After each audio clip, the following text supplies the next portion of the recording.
Painted, Painless Learning. Gujarati માધ્યમ વિષય અર્થશાસ્ત્ર ચેપ્ટર નંબર 3 નાણું અને ફુગાવો જેની આપણે ચર્ચા કરતા હતા. નાણું કોને કહેવાય અને ફુગાવો કોને કહેવાય એની આપણે પ્રાથમિક માહિતી મેળવેલી હતી કે ભાઈ નાણું અને ફુગાવો શું છે. તો કે ભાઈ નાણાંનો સામાન્ય અર્થ એવો થાય, નાણું એટલે શું, તો કે પૈસા.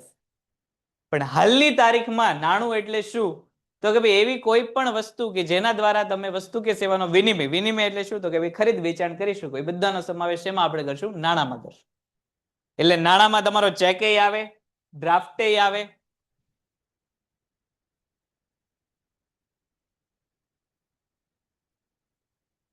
ભલે પૈસા આવે, ક્રેડિટ કાર્ડ આવે, ડેબિટ કાર્ડ, બધાનો એક પ્રકારે શું થયો તો કે ભાઈ નાણાંમાં સમાવેશ થાય. એવી આપણે છેલ્લે ચર્ચા કરી. ફુગાવો એટલે શું, તો કે ભાઈ ફુગાવો એટલે સતત અને એક ધારો ભાવ વધારો. છેલ્લે આપણે પ્રસ્તાવનાની ચર્ચા કરી હતી ને આપણે પહોંચેલા હતા સાટા પ્રથા ઉપર. ભાઈ પેલો દિવસ સાટા પ્રથા અર્થથી શરૂઆત કરીએ. સૌથી પહેલા તો આપણે સમજીએ કે સાટા પ્રથા થાય શું. સાટા પ્રથાને બીજું નામ છે વસ્તુ વિનિમય પ્રથા. નામ ઉપરથી ખબર પડે વસ્તુ વિનિમય પ્રથા એટલે શું. તો ભાઈ અહીંયા વિનિમય તો થતો હોય છે, અહીંયા વિનિમય થતો હોય છે, પણ કોનો વિનિમય થતો હોય છે, તો કે બે વસ્તુનો. વસ્તુના બદલામાં વસ્તુ કે સેવા અથવા તો સેવાના બદલામાં વસ્તુ કે સેવા, એનો સમાવેશ શેમાં થાય, વસ્તુ વિનિમય પ્રથામાં થાય. દાખલા તરીકે ભાઈ હું કોકને ઘઉં આપીને બદલામાં ચોખા મેળવું તો એ શું થઈ ગયું, વસ્તુ વિનિમય પ્રથા થઈ ગઈ. હું કોકને ખાંડ આપીને બદલામાં કાપડ મેળવું તો એ શું થઈ ગયું, વસ્તુ વિનિમય પ્રથા થઈ ગઈ. વસ્તુ વિનિમય પ્રથામાં વસ્તુ કે સેવાના બદલામાં નાણાં મળતા હશે નહીં. આ ક્યારની વાત છે કે જ્યારે નાણાંનો ઉદ્ભવ થયેલો નહોતો એ સમયની વાત છે. એટલે કે આજથી 500, 700, 800 વર્ષો પહેલા કે જ્યારે રાજાશાહી કે એની પહેલાનો સમય હતો કે જ્યારે પૈસો અસ્તિત્વમાં નહોતું, ત્યારની પરિસ્થિતિ છે. એક વસ્તુ કે સેવાના બદલામાં તમને શું મળતી, અન્ય વસ્તુ કે સેવા મળતી. દાખલા તરીકે હું અત્યારે આજે કામ કરું છું, શેનું કામ કરું છું, સેવાનું કામ કરું છું. રહ્યો છું એ શું છે, સેવા. પહેલા તો તમને એ ખબર હોવી જોઈએ કે વસ્તુ અને સેવા આ બંને શું છે, અલગ અલગ છે. વસ્તુ એટલે શું, તો કે જે પદાર્થને તમે જોઈ શકો, સ્પર્શી શકો, માપી શકો, એનો પદાર્થનો સમાવેશ એમાં થાય વસ્તુ. દાખલા તરીકે કાપડ છે, ઘઉં છે, ચોખા છે, ખાંડ છે, એ બધી શું છે, તો કે ભાઈ વસ્તુ છે. શિક્ષણ છે, ડોક્ટરની જે છે સેવા છે, ડોક્ટર પાસેથી તમે સલાહ સૂચન મેળવો, કોઈ સારા માર્ગદર્શક પાસે જઈને તમે તમારા જીવનનું જે છે એ જ્ઞાન મેળવો, તો આ બધું શું થઈ ગયું, સેવાથી. હું તમને અત્યારે જે શબ્દ કહી રહ્યો છું, શબ્દ તમે જોઈ શકવાના છો. હું આજે શબ્દ એવું બોલ્યો, તમે મારા મોઢામાંથી શબ્દ એવું નીકળ્યું, એવું તમે જોઈ શકો છો નથી. તો એનો અર્થ કે આપણે આ પદાર્થને જોઈ શકતા નથી, એટલે માટે આ પદાર્થ શું થયો, સેવા થઈ. કે હું જે આપું છું એ શું થઈ, સેવા થઈ. હવે પાછી સેવાના તે બે ભાગ હોય, આર્થિક સેવા અને બિન આર્થિક સેવા. તો હું તો બિચારો ભોળો વ્યક્તિ, જેને દાંત આવતા એ બાર વયા જશે. એટલે હું જે પ્રવૃત્તિ કરું એ બધી કેવી પ્રવૃત્તિ, બધાને બાર મોકલી દીધો. એકલો હું કેમેરા બે જ વાત કરશું. જો કેમેરા વાળા બિચારા દાંત નથી કાઢતા, કાં તો માઇક બંધ છે. બહાર તો જો અત્યારે જે હું પ્રવૃત્તિ કરી રહ્યો છું, આ શું છે, એક પ્રકારની આર્થિક સેવાની કામગીરી છે. પણ હું કોઈ જગ્યાએ જતો ને મને કોઈ ગરીબ વ્યક્તિ મળે તો ગરીબ વ્યક્તિને એવું શિખામણ આપું કે ભાઈ આવું કામ મૂકી દે, કઈક કામ ધંધો કર, તો એ એક પ્રકારની સેવા થઈ ગઈ. પણ એ કેવી રીતે, બિન આર્થિક સેવા થઈ. કે મેં એના ઉદ્ધાર માટેની વાત કરી કે તું ભાઈ કઈક કામ કર, એ બિન આર્થિક સેવા થઈ. તો એના બદલામાં મને કોઈ વસ્તુ કે સેવા કે પૈસા મળવાના નથી. અહીંની જો વાત કરીએ તો વસ્તુ વિનિમય પ્રથામાં શું હોય છે, તો કે તમને નાણાં નહીં મળતા હોય, પણ વસ્તુ કે સેવાના બદલામાં વસ્તુ કે સેવા મળતી હશે. અને અર્થમાં પણ તમને એ જ કીધેલું. જો શું અર્થ કીધેલો છે, વસ્તુ વિનિમય પ્રથા એટલે વસ્તુ કે સેવાના બદલામાં અન્ય વસ્તુ કે સેવા. હમણાં આપણે વાત કરી કે ભાઈ એક વસ્તુ તમે કોકને આપો ને બદલામાં તમે શું લઈ લો, બીજી વસ્તુ લઈ લો. તો એનો સમાવેશ એમાં કરવામાં આવે, વસ્તુ વિનિમય પ્રથામાં. સાટા પ્રથાની મર્યાદાઓ વિશેની વાત કરે છે. જ્યારે પૈસો અસ્તિત્વમાં નહોતો ત્યારે એક વ્યક્તિ કે બીજા વ્યક્તિને વસ્તુ કે સેવા આપી, એના બદલામાં અન્ય વ્યક્તિ ફરી પાછો વસ્તુ કે સેવા મેળવે, પણ એમાં ઘણી બધી મર્યાદાઓ હતી. કેવી કેવી મર્યાદા હતી એની આપણે અહીંયા વાત કરીએ છીએ. કે ભાઈ શરૂઆતના વર્ષોમાં ગ્રામ્ય સમાજ વ્યવસ્થા, ખેતીનો પરસ્પરનો વ્યવહાર તથા ખૂબ જ જરૂરિયાત કેવું હતું, તો કે ઓછી હતી. જીવન કેવું હતું, સાદું. શરૂઆતમાં લોકોનું જીવન કેવું હતું, સાદું હતું. હવેના લોકો બધા કેવા થઈ ગયા, હાઈફાઈ થઈ ગયા, મોડર્ન થઈ ગયા. પેલા ખાલી 2 ટાઈમનું ખોરાક, સારા એવા એકાદ 2 જોડી કપડા અને એકાદ જોડી આવાસ હોય એટલે જીવન બધું નીકળી જતું. પણ હવે એવું જીવન જીવીએ છીએ કોઈ નથી જીવતું. હવે તો સારામાં સારો બ્રાન્ડેડ ફોન જોઈએ, દર અઠવાડિયે નવા કપડા જોઈએ, અઠવાડિયામાં 2 વાર તો બહારનું ખાવા જ જોઈએ, સારામાં સારો ઘર જોઈએ, એક જગ્યાએ બીજી જગ્યાએ પેલા જે હાલીને જતા હતા હવે તો હાલાય નહીં, પગમાં છાલા પડી જાય એટલે હવે તો ગાડી જોઈએ. ગાડીથી આગળ ઉનાળો આવે તો ગરમી થાય એટલે હવે તો 4 વ્હીલ જોઈએ. એસી વગર તો આપણે નીકળતા ને. એકચ્યુઅલી મને નહીં ફાવે. એવું થાય કે નહીં? તો આ જીવન કેવું થઈ ગયું આપણું? હવે જીવન કેવું થઈ ગયું છે આપણું? તો કે આ જે આપણું જીવન જે છે એ સાદું રહ્યું નથી. હવે આપણું જીવન કેવું છે? હાઈફાઈ જીવન થઈ ગયું છે. તો એ શું થઈ ગયું? મર્યાદા થઈ ગઈ. કે પેલા જે આપણે જીવન સાદું વિતાવી લેતા હતા, હવે એવું ને એવું જીવન આપણી પાસે રહેલું નથી. એટલે વસ્તુ વિનિમય પ્રથા દ્વારા માનવી પોતાની જરૂરિયાતો સંતોષી રહેતો હતો. જેમ કે ખેડૂત ઘઉં ઉગાડીને સ્વ વપરાશ માટેના ઘઉં રાખતો અને વધારાના ઘઉં આપીને શું લઈ લેતો? તો કે ભાઈ ચોખા લઈ લેતો. કાપડ ચપ્પલ મેળવતો, ચપ્પલ બનાવનાર વ્યક્તિ જે છે ચપ્પલ આપીને અનાજ, કપડા, ઘી વગેરે વસ્તુ લઈ લેતો હતો. કારણ કે વસ્તુ કેવી જરૂરિયાત હતી? ઓછી જરૂરિયાત હતી. કાપડ આપતા તમને ચપ્પલ મળતા, ચપ્પલ આપતા ઘઉં મળતા, ઘઉં આપતા ચોખા મળતા, ચોખા આપતા ઘી મળતું. શું કામ? તો કે વસ્તુઓની જરૂરિયાત કેવી હતી? પ્રમાણમાં ઓછી હતી. જ્ઞાન આપનાર શિક્ષકને જ્ઞાનના બદલામાં અનાજ મળતું, તો કલાકારને પણ મનોરંજનના બદલામાં શું મળતું? તો કે ભાઈ વસ્તુ. અત્યારે તમે પિક્ચર જો અક્ષય કુમાર, તો ત્યાં તમે 1 મણ કે 1 કિલો અનાજ મૂકીને આવી જાવ કે ટિકિટ ઉપર તમે 1 કિલો અનાજનું પેકેટ મૂકો, ભાઈ 1 કિલો ઘઉં મૂક્યા ને એમ કે ભાઈ લાવો મને નવી અક્ષય કુમારની પિક્ચરની ટિકિટ આપી, તો એ તમને આપવાના નથી આપવાના. શું કામ? હવે વસ્તુ વિનિમય પ્રથા અસ્તિત્વમાં નથી. પેલા તમને લોકોને ખબર હોય તો ગામે ગામ જઈને નાટક કરવા વાળા લોકો આવતા હતા. હજી ઘણી જગ્યાએ ગામડામાં આવા નાટક કરવા વાળા અમુક સિઝનમાં આવે, હજી હાલની તારીખ. તો એ જે પોતે પ્રસ્તુતિ આપે એના બદલામાં કઈ પૈસા નથી લેતા.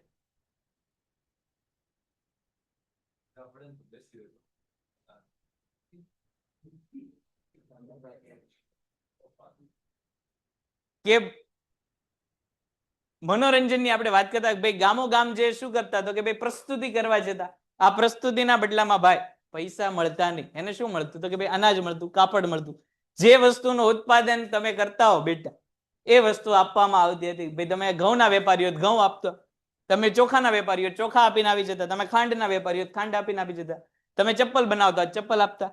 તમારી પાસે જે વસ્તુ હોય તમે આપતા અને બદલામાં શું મેળવતા? તો કે ભાઈ અલગ વસ્તુ કે સેવા મેળવતા હતા. આ વસ્તુ વિનિમય પ્રથાનો જે છે એ કોન્સેપ્ટ હતો. પણ સમાજ અને આર્થિક જગતનો વિકાસ થતા, વસ્તીમાં વધારો થતા, જરૂરિયાતો વધવા લાગી, બદલાવા લાગી અને સૂક્ષ્મ થવા લાગી. હવે જો હવે ઘણી બધી વસ્તુઓની જરૂરિયાત આપણને જીવનમાં ભાઈ છેલ્લે જરૂર પડતી હોય છે. હા બોલે ક્યાંથી બનતા છે? ક્યાંથી બંધ જ બેટા ઓલો સ્વિચ ભાઈ ઠંડક હવે રહેશે.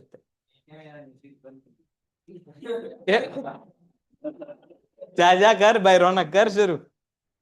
જા રોનક શરૂ કર. હા ભાઈ હવે જ્યાં પંખા શરૂ હોય રેવા દેજો. જા તો કરતો આ કઈ કરો.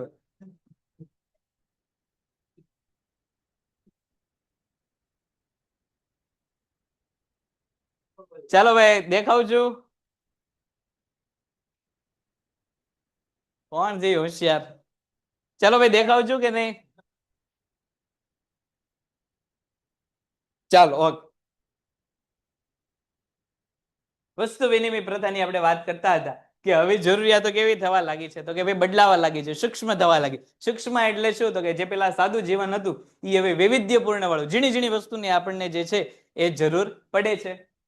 ઔદ્યોગિકરણ, શહેરીકરણ અને શ્રમ વિભાજન તથા વિશિષ્ટીકરણને કારણે જે છે એ સાટા પ્રથા મર્યાદા વાળી બની અને હવે પરસ્પર પ્રત્યક્ષ વ્યવહારો ઓછા થઈ ગયા.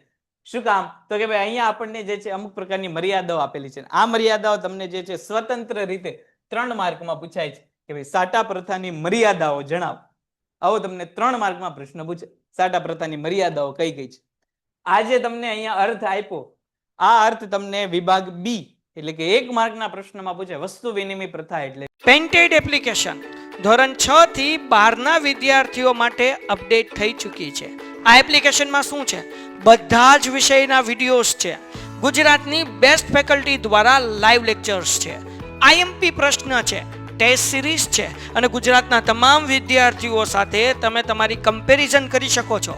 ગેમિફિકેશન છે અને બીજું ઘણું બધું. તો તમે એપ્લિકેશન ડાઉનલોડ ન કરી હોય તો ડિસ્ક્રિપ્શનમાં લિંક આપી છે. હમણાં જ પ્લે સ્ટોર ઉપર જાઓ અને એપ્લિકેશન ડાઉનલોડ કરો. ઘરે બેઠીને સરસ મજાનું ગુજરાતની જોરદાર ફેકલ્ટી સાથે ભણો, સારા માર્ક્સે પાસ થાઓ. પૂછવાની લાયક છે. અને આખો જો સાટા પ્રથાનો પ્રશ્ન પૂછાય તો એમાં તમારે પ્રસ્તાવના લખવાની, અર્થ લખવાનો, વ્યાખ્યા હોય તો વ્યાખ્યા લખવાની. અહીંયા આપણને વ્યાખ્યા આપેલી નથી પણ અર્થ આપેલો છે તો અર્થ લખવાની, એની મર્યાદા લખવાની. તો આખો પ્રશ્ન કેટલા માર્કનો થઈ ગયો? 5 માર્કનો પ્રશ્ન થઈ ગયો કે સાટા પ્રથા વિશે જે છે વિસ્તૃત માહિતી આપો. આવો તમને 5 માર્કમાં પ્રશ્ન પૂછે. તો પેલા તો સાટા પ્રથાની અમુક પ્રસ્તાવના લખી નાખવાની. પ્રસ્તાવનામાં શું લખશો તો કે અહીંયા તમને જે પ્રસ્તાવના આપેલી છે આમાંથી થોડી ઘણી તમારે લખી નાખવાની. ભાઈ જ્યારે પૈસાનો ઉદ્ભવ નહોતો થયો ત્યારે એક વસ્તુ કે સેવાના બદલામાં અન્ય વસ્તુ કે સેવા મળતી હતી, એને સાટા પ્રથા કહેવામાં આવતી હતી. કે જ્યાં વસ્તુ આપીને અન્ય વસ્તુ કે સેવા મેળવવામાં આવતી હતી અને એક વસ્તુ કે સેવાના બદલામાં અન્ય વસ્તુ કે સેવા મેળવતી હતી. તો આ તમારી પ્રસ્તાવના થઈ ગઈ. પછી અહીંયા તમારો અર્થ આવી ગયો. આવીને આની પાછળ તમે શું લખી નાખશો તો કે ભાઈ મર્યાદા. એટલે તમારું શું થઈ ગયું? 5 માર્કનો પ્રશ્ન જે છે અહીંયા રેડી થઈ ગયો. આમાંથી તમને જે છે એ વિભાગ નંબર ઈ એટલે કે 5 માર્કનો પ્રશ્ન પૂરેપૂરો પૂછાવાની સંભાવના છે. સૌથી પહેલી મર્યાદા શું છે તો કે ભાઈ જરૂરિયાતનો પરસ્પર મેળ બેસાડવાની મુશ્કેલી. હવે ભાઈ બન્યું એવું કે પહેલા તો ઘઉં વાળા જે વ્યક્તિ હતા એને ઘઉંના બદલામાં ચોખા જોતા હતા. ચોખાનો વેપારી હતો એને ચોખાના બદલામાં ઘી જોતું હતું. પણ પરિસ્થિતિ એવી થઈ કે જે ઘઉં વેચતો હતો એને ઘઉંના બદલામાં ચોખા નહોતા જોતા. ચોખાના વેપારીને પોતાના ચોખા આપીને ઘી નહોતું જોતું. ચોખાના વેપારીને ચોખા આપીને કાપડ લેવું હતું. પણ કાપડનો વેપારી એમ કહેતો હતો હું કાપડ ત્યારે જ વેચું જ્યારે મને ઘી મળે. ઘી વાળો વેપારી એમ કહેતો હતો હું ઘી તો જ વેચું જો મને ચપ્પલ મળે. ચપ્પલ વાળો વેપારી એમ કહેતો હું ચપ્પલ ત્યારે જ વેચું જ્યારે મને ગોળ મળે. ગોળ વાળો વેપારી એમ કહેતો હું ગોળ ત્યારે જ વેચું જ્યારે મને ઘઉં મળે. એટલે હવે પરસ્પર વસ્તુની જરૂરિયાત કેવી થઈ ગઈ તો કે મેળ બેસાડવો મુશ્કેલ થઈ ગયો. જેની પાસે જે વસ્તુ હતી એ વસ્તુ એ બીજાને દેવા માંગતો નહોતો અને જે એને જરૂરિયાત હતી એ બીજા પાસેથી મળી શકતી નહોતી. આર્થિક સામાજિક વિકાસ થવાની સાથે માણસની જરૂરિયાતો વધી અને અર્થતંત્ર સરળમાંથી શું થઈ ગયું તો કે ભાઈ જટિલ બન્યું. પહેલા ઘઉં આપીને ચોખા મેળવવા કે ચોખા આપીને કપડાં મેળવવું જે રીતે સરળ હતું તે હવે ન રહ્યું. કારણ કે જેમની પાસે ચોખા હતા તેમને ઘઉંની જરૂર ન હતી, તેને ચોખાના બદલામાં કાપડની જરૂર હતી. જેની પાસે કાપડ હતું તેને ચોખાના બદલામાં નહીં પણ ઘીના બદલામાં કાપડ આપવું હતું. તો જો અહીંયા વસ્તુનો મેળ બેસાડવો કેવો થઈ ગયો? મુશ્કેલ થઈ ગયો. જેની પાસે જે વસ્તુ હતી એને એ વસ્તુ જે છે એ બીજા વ્યક્તિને દેવી હતી પણ બીજા વ્યક્તિ હતો કે એને વસ્તુ લેવી નહોતી. ચોખાના વેપારીને એમ હતું કે ભાઈ હું ચોખા આપીને ઘી લઈ લઉં પણ ઘી વાળા એમ કહેતો મારે ચોખા જોતા જ નથી. તો હવે ઘી વાળા ચોખા વાળા વ્યક્તિને ઘી ક્યાંથી મળશે? તો એને વસ્તુ મળતી કેવી થઈ ગઈ? બંધ થઈ ગઈ. ઘઉંનો વેપારી હતો એ એમ કહેતો હતો ભાઈ હું 1 કિલો ઘઉં આપો બદલામાં મને 1 કિલો ચોખા આપો. પણ ચોખા વાળાએ ના પાડી દીધી ભાઈ મારે ઘઉં જોતા જ નથી. તો ઘઉં વાળા વેપારીને ચોખા મળશે નહીં. શું કામ? તો કે ભાઈ એ તો ખાલી ને ખાલી ઘઉંનું ઉત્પાદન કરે અને એ ખાલી ઘઉં જ આપીએ કે એમ છે. તો આ શું થઈ ગઈ? પરિસ્થિતિ મુશ્કેલી વાળી થઈ ગઈ. એક વસ્તુ કે સેવાના બદલામાં અન્ય વસ્તુ કે સેવા મળતી બંધ થઈ ગઈ. આમ વસ્તુ વિનિમય પ્રથામાં પરસ્પર મેળ બેસાડવો અઘરો પડ્યું અને અવિભાજ્ય વસ્તુની સામે વિભાજ્ય વસ્તુઓનો વિનિમય કેવી રીતે કરવું તે પણ એક પ્રશ્ન હતો. અવિભાજ્ય અને વિભાજ્ય તમે લોકો આવું બધું ગણિતમાં ભણીને આવેલા છે કે જેનો ભાગ થઈ શકે જેનો ભાગ ન થઈ શકે. વિભાજ્ય એટલે શું? જેનો ભાગ પાડી શકાય. અવિભાજ્ય એટલે શું? જેનો ભાગ પાડી શકાય નહીં એવી વસ્તુ. હવે દાખલા તરીકે કોઈ ઢોર ઢાખર વાળા વ્યક્તિ છે, તમને લોકોને ખ્યાલ હોય કે ભાઈ ઢોર ઢાખરના જે લોકો ડેરી ઉદ્યોગ કરતા હોય એટલે કે દૂધની બનાવટ, એ લોકોને કોની જરૂર પડે તો કે ભાઈ ઢોરની જરૂર પડે કે ભાઈ ગાય છે ભેંસ છે એની પાસે દૂધ લઈને એનામાંથી જે ડેરી પ્રોડક્ટ બનાવે. એટલે દૂધ દહીં લેવા માટે કોની જરૂર પડે? જાનવરની. હવે દાખલા તરીકે કોઈ ઘઉં વાળો વેપારી હોય એમ કે હું તમને 1 કિલો ઘઉં આપું તેના બદલામાં કેટલા કિલો આપણે એને ભેંસ દેવાની? એ પ્રશ્ન થાય કે નહીં? 1 કિલો ભેંસ આપી, 2 કિલો ભેંસ આપી. ચોખા કે ઘઉં એવી વસ્તુ છે કે જેનું વિભાજન થઈ શકે 1 kilo 2 kilo 3 kilo 4 kilo 5 kilo. પણ ભેંસ જે છે એનું વિભાજન થઈ શકે? એ તો આખી જ આપવી પડે તો જ દૂધ મળે, નહીતર મળવાનું ન મળે. તો જો આ પ્રશ્ન થઈ કે હવે વિભાજ્ય વસ્તુની સામે અવિભાજ્ય વસ્તુ કઈ રીતે તમારે ભાગ પાડવાનો? કે તમે ભાઈ 1 કિલો 2 કિલો ચોખા તો આપી દો પણ 1 કિલો 2 કિલોના બદલામાં તમારે એવી કોઈ વસ્તુ જોઈએ છે જેનું વિભાજન થઈ શકે એવું જ નથી. તો તમે કેટલી વસ્તુ આપશો? દાખલા તરીકે ભાઈ શિક્ષણ છે તો શિક્ષણમાં એવું છે. હવે હું દાખલા તરીકે એક પાઠના હું તમારી પાસે 1 કિલો અનાજ લેતો હોઉં તો તમે મને 1/2 કિલો અનાજ આપો મારે હું અડધો જ પાઠ ભણાવવાનો. તો આ કેવી વસ્તુ થઈ ગઈ? પરસ્પરનો હવે મેળ બેસાડવો મુશ્કેલ થઈ ગયો. કારણ કે હવે પૈસા જે છે અત્યાર સુધી અસ્તિત્વમાં નહોતા. એટલે હવે વિભાજ્ય વસ્તુની સામે અવિભાજ્ય વસ્તુ કઈ રીતે આપવી એ હવે નવેસરથી કંઈક વિચારવાની જરૂરિયાત ઉદ્ભવી. એટલે એની પહેલી મર્યાદા હતી. બીજી મર્યાદા મૂલ્યના સંગ્રહની મુશ્કેલી. વસ્તુ વિનિમય પ્રથામાં વ્યક્તિને મૂલ્યના સંગ્રહની બાબતમાં વ્યાપક મુશ્કેલીનો સામનો કરવો પડતો હતો. અહીંયા મૂલ્ય એટલે વિનિમય મૂલ્ય. દાખલા તરીકે હમણાં આપણે વાત કરી કે ભાઈ આપણે માનીએ કે ભાઈ એક ગાયનું જે છે વાછરડું એ તમને 5 કિલો અનાજના બદલામાં મળી જાય. 5 કિલો તમે ઘઉં આપો તો બદલામાં તમને એક આખું વાછરડું આપી દેશે. તો હવે વાછરડું ઈ એવી પરિસ્થિતિ છે કે ઈ કોઈ દિવસ એક સ્થિર સ્થિતિમાં નથી રહેવાનું. વાછરડાની ઉંમર જેમ જેમ વધતી જાય એમ એમાં અમુક પ્રકારની શક્તિ આવી જાય, અમુક પ્રકારની ખામીઓ આવતી જાય. હવે જ્યારે નાનું વાછરડું હોય ત્યારે એનું મૂલ્ય કેવું હોય? ઓછું. ઈ વાછરડું જ્યારે ગાય બની જાય તો એનું દૂધ કેવું મળે? તો કે વધારે મળે. એમાંથી વસ્તુ તમે કેવી વેચી શકો? તો કે વધારે વેચી શકો. તો જ્યારે વાછરડું તમે ખરીદ્યું ત્યારે 5 કિલો અનાજમાં ખરીદ્યું એનું હવે જ્યારે વાછરડું તમે વેચવા જાઓ ગાય સ્વરૂપનું ત્યારે તમે હું 5 જ કિલોમાં વેચશો નહીં. ત્યારે એનું મૂલ્ય કેવું થઈ જશે? તો કે ભાઈ વધી જશે. એની ગાય જ્યારે વૃદ્ધાવસ્થામાં આવે એની કામગીરી કેવી થઈ જાય? નબળી થઈ જાય. તો ઈ ગાયને પછી કોઈ ખરીદવાનું? વૃદ્ધ ગાયને કોઈ ખબર જ છે કે હવે લેશું તો એ આજકાલમાં હવે એનું જે છે કામ પૂરું થઈ જવાનું. તો એવામાં કોઈ ખર્ચો કરવાનો નહીં. તો આ મૂલ્યનો સંગ્રાહકમાં મુશ્કેલી થઈ ગઈ કે જો તમે લાંબા ગાળા સુધી આવી વસ્તુઓ રાખો છો જે બગડી જાય. હવે અનાજ એક એવી વસ્તુ છે કે તમે લાંબા ગાળા સુધી સાચવી શકો નહીં. મોટે ભાગે સારામાં સારું અનાજ હોય તો વધીને 6 થી 7 મહિના સુધી તમે સંગ્રહ એનો કરી શકો સારામાં સારી રીતે કરો તો. બાકી અનાજ બગડી જાય. તો અહીંયા તમે ચોખા આપીને ઘઉં લઈ લેતા ઘઉં ક્યાં સુધી તમે રાખો? ઘઉંના બદલામાં તમને કોઈ વસ્તુ ન મળે. ઘઉં એવી વસ્તુ છે પેડા પેડા પાછા શું થઈ જાય? તો એ બગડી જાય છે. તો મૂલ્યનો સંગ્રહ કરવો અહીંયા કેવો થઈ ગયો? તો કે મુશ્કેલ થઈ ગયો. ખેડૂત ઘઉંનું ઉત્પાદન કરી ઘઉંના બદલામાં ચપ્પલ કે કાપડ મેળવે પણ દિન પ્રતિદિન ઉત્પાદન અને ઉત્પાદકતા વધતા વધેલા ઘઉં સાચવવા કેવી રીતે તે પ્રશ્ન ઉપસ્થિત થવા લાગ્યો. ઘઉંનો સંગ્રહ થાય તો ભવિષ્યમાં ફરી ઘઉં આપીને ચપ્પલ કાપડ કે ચોખા મેળવી શકાય પણ ઘઉં લાંબા સમય સુધી સાચવી શકાય નહીં. ધીરે ધીરે શું થયું? તો કે ભાઈ ઉત્પાદન તો વધતું ગયું પણ આ વધેલું ઉત્પાદન રાખવું ક્યાં? અત્યારે આપણે ઘઉં આપી દીધા પણ ભવિષ્યમાં વસ્તુ જોતી હોય ફરી નહીં ઘઉંનો ઉપયોગ કરી શકીએ પણ એ ઘઉં રાખવા કેવી રીતે? કારણ કે પહેલા કઈ એવા કોલ્ડ સ્ટોરેજ નહોતા કે મોટા ગોડાઉન નહોતા કે અત્યારની જેમ વસ્તુ રાખી મૂકો લાંબા સમય સુધી રહે. તો એ પાછો પ્રશ્ન થઈ ગયો તમે લાંબો ગાળો અને ક્યાં સુધી તમે ઘઉં રાખશો? તો આ તમારો એક જે છે મર્યાદા ઊભી થઈ ગઈ. વ્યક્તિ મહેનત દ્વારા જે વસ્તુઓનું મોટા પાયે ઉત્પાદન કરતો તેના બદલામાં તેને તાત્કાલિક ધોરણે શું કરી લેવી પડતી? તો કે વસ્તુ કે સેવા મેળવી લેવી પડતી. આજે ઘઉંનું ઉત્પાદન થયું તો ટૂંક સમયમાં તમારે અન્ય વસ્તુ કે સેવા લઈ લેવી પડતી. નહીતર તમારી વસ્તુ કેવી થઈ જાય? બગડી જાય. તમને કાંઈ એનો લાભ મળે નહીં. તો આવો તમારે જે છે ભવિષ્યમાં લાભ લેવો હોય વસ્તુનો તો તમે વસ્તુનો ભવિષ્યમાં લાભ લઈ શકતા નહોતા. અત્યારના એનથી ઊંધું જ. અત્યારના તમારી પાસે પૈસા છે તો આજે 10 રૂપિયા તમે ન વાપરો આજથી 20 વર્ષ રહીને તમને એ નહીં 10 રૂપિયા વાપરો તો તમને ના ન પાડે કે ભાઈ 10 રૂપિયા જે છે એ હવે ચાલશે જો નોટ ચાલતી હોય તો. એ પાછો પ્રશ્ન છે કારણ કે હવે નક્કી નથી ગમે ત્યારે ગમે નોટ બંધ થઈ જાય. તો 10 વર્ષ રહીને જો એની નોટ ચાલતી હોય તો કોઈ તમને એમ ન કે આ તો ભાઈ 10 વર્ષ જૂની 10 ની નોટ છે. ત્યારે અત્યારે વસ્તુ જોતી નવી 10 ની નોટ લઈને આવો એવું તમને ન કે. તમને એની 10 ની નોટ થી 10 ની મૂલ્યવાળી વસ્તુ મળી જ જાય. શું કામ? તો કે અત્યારના પૈસો જે છે મૂલ્યના સંગ્રાહક તરીકે સારામાં સારી વસ્તુ છે. પણ ભૂતકાળમાં પૈસો નહોતો એટલે આવી તમને મૂલ્યનો સંગ્રહ કરવું કેવું પડતું હતું? તો કે ભાઈ મુશ્કેલી થતું હતું. પછી મૂલ્યના માપનની મુશ્કેલી. શ્રમ વિભાજન અને વિશિષ્ટીકરણ પછી ઔદ્યોગિક આર્થિક જગતમાં વસ્તુઓ અને સેવાઓનો મૂલ્ય માપવાનો પ્રશ્ન ખૂબ જ અગત્યનો બન્યો. ઘઉં સામે ચોખાનો વિનિમય કરવાનો હતો ત્યાં સુધી બરોબર હતું પણ હવે ઘઉંની સામે અનેક વસ્તુ આવી ગઈ જેનો વિનિમયનો દર યાદ રાખવો અને નક્કી કરવું કેવું હતું? તો કે ભાઈ મુશ્કેલી હતું કે ભાઈ 1 મણ ઘઉં બરાબર 2 મણ ચોખા, 1 મણ ઘઉં બરાબર 10 મીટર કાપડ, 1 મણ ઘઉં બરાબર કિલો ઘી. તો કિલો ઘી બરાબર કેટલું કાપડ? હવે આ પ્રશ્ન શું થઈ ગયો? તો કે ભાઈ મૂંઝવતો થઈ ગયો કે ભાઈ એક વસ્તુના બદલામાં તમને અન્ય વસ્તુ કે સેવા મળતી હતી તો દરેકના વિનિમય મૂલ્ય યાદ રાખવા કેવા હતા? તો કે ભાઈ મુશ્કેલ હતા.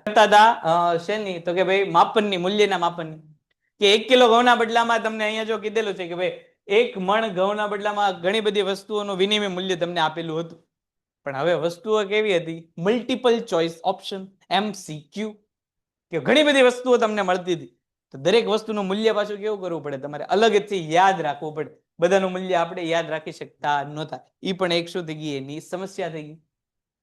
આમ જરૂરિયાતનો પરસ્પર મેળ બેસાડીને તકલીફને લીધે મૂલ્યના સંગ્રાહકની જરૂરિયાત તથા મૂલ્યના માપદંડ તરીકે કોઈ પણ માધ્યમ હોય તે જરૂરી બનતા વસ્તુ વિનિમય પ્રથાનો શું થઈ ગયો? તો કે ભાઈ હવે અંત આવ્યો અને નાણાંની શોધ થઈ.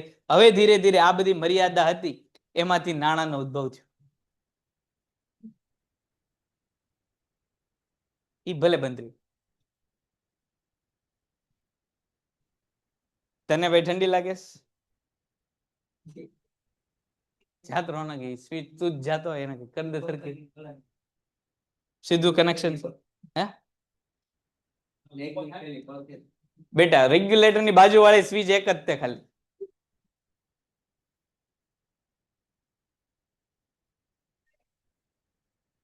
આમ કરંટ બરંટ આવે છે કે હું કે જાય તો આ જાય, આપણે હું એ હવે ભાઈ આજ રહેશે. એ ખરેખર આવતો હોય કરંટ બરંટ તો કઈક પાછું કોઈ નથી કરતું એટલે પછી મારે વિચાર કરવો પડે ને. કોઈ અડતું ને સ્વિચ ને બધા ભેગા થઈને કઈક આમ સામૂહિક કાર્યક્રમમાં ઉડાડવાની આમ કઈક તૈયારીમાં હો કે જાય જ જાય. 3 પ્રકારની મર્યાદા. પેલી કઈ? જરૂરિયાતનો પરસ્પર મેળ બેસાડવાની મુશ્કેલી, બીજી મૂલ્યના સંગ્રાહકની મુશ્કેલી, અને ત્રીજી મૂલ્યના માપનની મુશ્કેલી. જો આ 3 મર્યાદા તમને યાદ રહી જાય ને તો આની પછીનો જે મુદ્દો છે ને ઉદ્ભવ અને વિકાસ, એમાં અહીંયા તમને નાણાના કાર્ય આપેલા છે. મર્યાદા જે છે એ મર્યાદાને હકારાત્મક સ્વરૂપે તમે રજૂ કરી નાખશો એટલે તમારા કાર્ય થઈ જશે. કઈ રીતે હમણાં આપણે ભણશું ત્યારે કહીશું. પણ જો તમે એક વસ્તુ સરખી રીતે યાદ કરી લીધી, જો મર્યાદા તમે સરખી રીતે યાદ કરી લીધી, તો એમાં જેટલી મુશ્કેલી હતી આ મુશ્કેલીઓને તમે હકારાત્મક સ્વરૂપે રજૂ કરો એટલે તમને શું મળી જાય? નાણાંનું કાર્ય મળી જાય. અને આપણે એમ જ લખશું. અહીંયા ભલે થોડું ઘણું અલગ આપેલું હોય, આપણે તો મુદ્દો કયો યાદ રાખવો? એક જ મુદ્દો યાદ રાખવો. લખવાનું એક મુદ્દાના આધારે બંને પ્રશ્ન આપણે જે છે એ તૈયાર કરી લેશું.